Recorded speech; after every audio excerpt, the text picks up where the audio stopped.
He says, I don't. People to look at each relationship as like an emotional bank account and make deposits.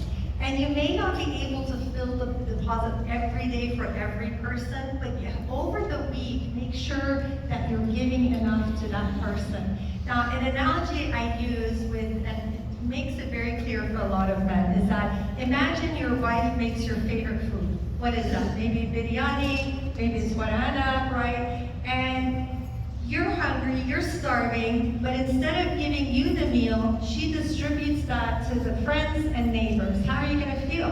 You're gonna be quite frustrated, right? But if she gives you the meal and you eat to your heart's content, and then she distributes the rest, you'll be totally fine with that, correct? So it's really important that with your spouse, you make sure that you fill her cup, right? I think most women will not have a problem with you having hobbies, time with your friends. If they're secure and they're working on themselves, they would like for you to have those healthy outlets. The problem comes when they're overlooked. So they feel like their cup is completely empty, you haven't made any emotional deposit, and then you want to go hang out with the guys, right? So just make sure that you prioritize your spouse and then balance it. You know, I think it's very reminiscent of the advice of Rasul sallallahu alaihi wasallam. The best of you is the best to your family. So giving the best of us to our family, right, rather than how we so often give the best of us to everyone else. So I would just add one more small point to that. There's only so many hours in the day, right? So focus on quality over quantity, right? Half an hour with your spouse with this device put away, and you actually being attentive, right? Actually asking genuine questions, the Sheikh was saying, is worth more than maybe 3-4 hours going out, taking her out to dinner, while you're half on your phone, you're talking about work, you're talking about how the kids are, right?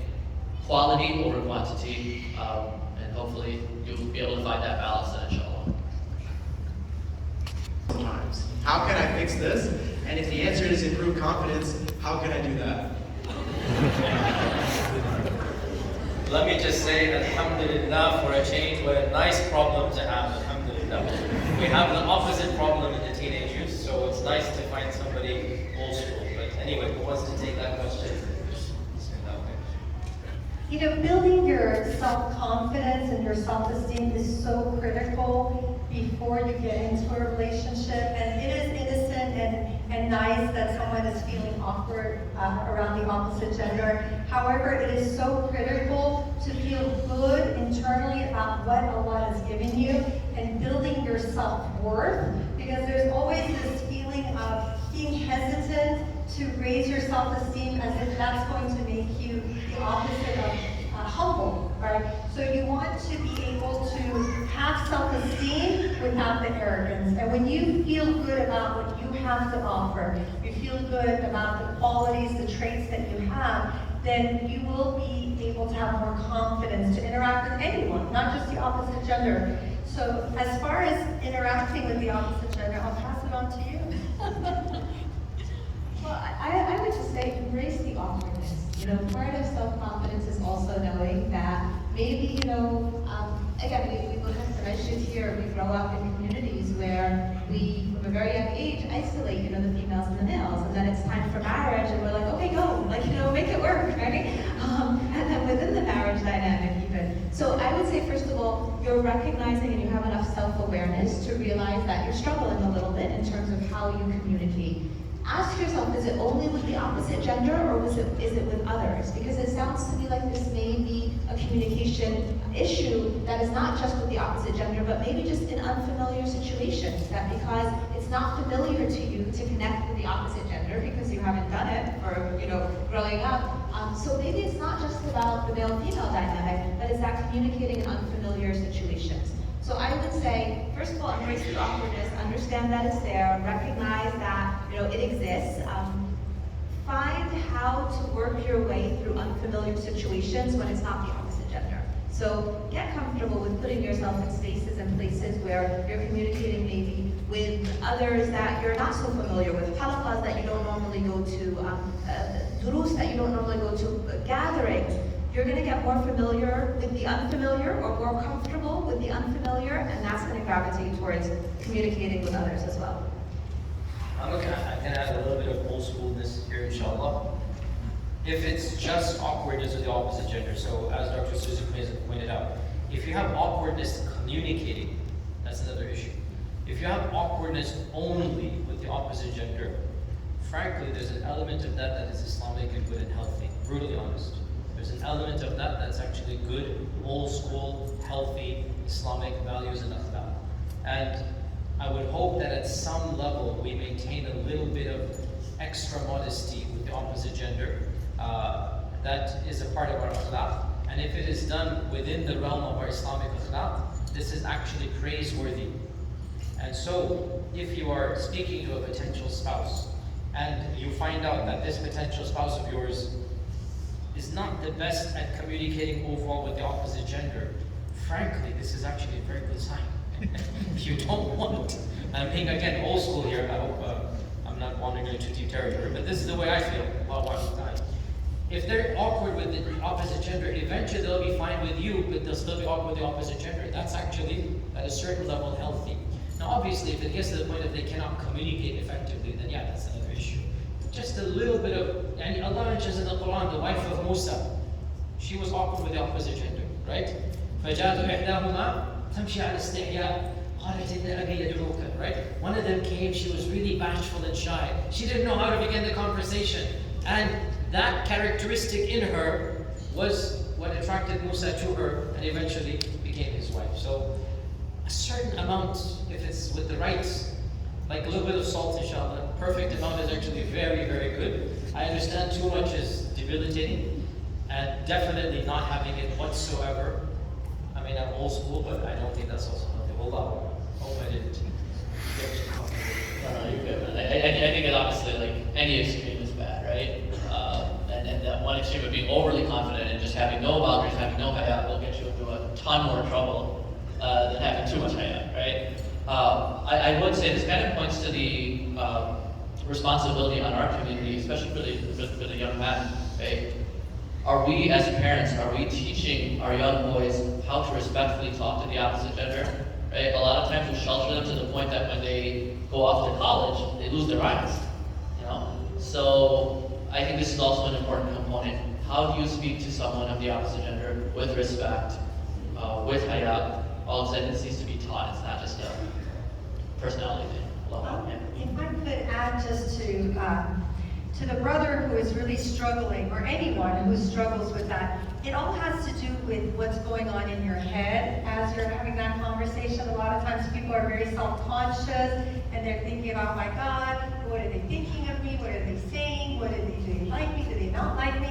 So you need to not be in your head. Be more present, be more mindful, because if you are trying to find a spouse, it is critical to be able to express yourself in a coherent way.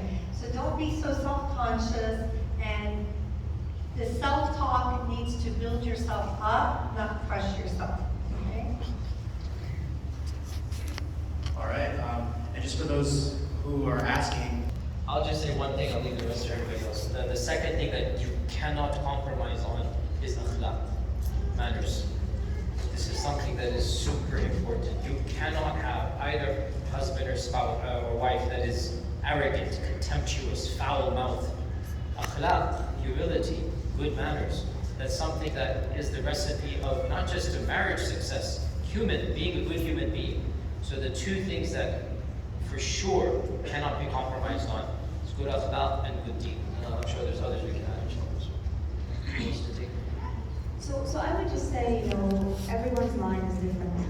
What one person feels, there's wiggle room in, someone else may feel that there is no wiggle room. So maybe for one person, maybe there's a person who will not compromise on the joint family dynamic. That when I marry, I must live with my parents. And there may be someone else who says, I won't compromise on that because when I get married, I do not want to live in a joint family dynamic. I want to live separately.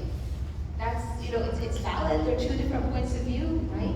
And as long as, like I said, we're not compromising on deen, and I agree, akhlaq are important too. And part of akhlaq, I would also say, bukhl, you can tell a lot about a person if they are stingy, yes.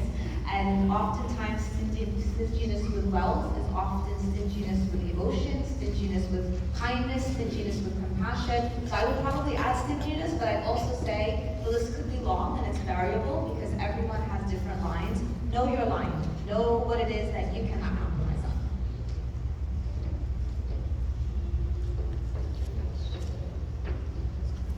on. Okay, there's something that I make this very easy because sometimes you have like a scroll of 99 things you want to look for in a spouse and it gets really confusing. So I came up with like the 3 and 3 rule. 3 things you cannot live without. These are 3 things that if you don't have it in your life, you're just not going to be happy. It's not going to give you fulfillment. You're not going to feel a sense of joy. And then 3 things you can't live with. So these are the 3 characteristics that if you saw it even in a brother or sister in the masjid, you would want to run away from. So when you boil it down to 3 things you can't live without and 3 things you can't live with, it may make it a little bit easier. So just to add on to that really quickly, it is a matter of personal choice, right? Everybody's criteria is going to be different, also based on their situation, based on their particular life circumstance, right? I think along with the right criteria, one thing that I've seen a lot with both men and women as they're going through the process is that they have their criteria, they're firm on their criteria. I want a sister who wears hijab. I want a brother who has certain mannerisms or is outdoorsy or whatever it is. But then they're very quick to forgo those once emotions get in the way, right? The whole point of criteria, the whole point of these are my must-haves, these are my can't-haves, is that you stick with them. They're your GPS. They help you navigate through what easily then can just become overtaken by emotions. Wow. All right. And this next question is about the situation of a lot of us, being broke. Because of my income. Sorry, I lost the question. He's not provide like luxury vacations and a lot of, I guess, what some might consider like excessive. I'm not taking that one. I think the first thought that came to my mind was the relationship between Ibrahim alayhi salam and Ismail alayhi salam.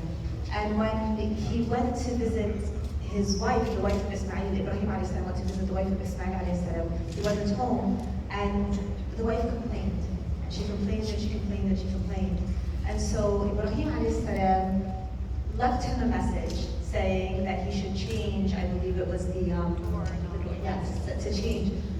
And this was because the wife that kept complaining and critiquing was never really going to find contentment no matter what her husband did, most likely.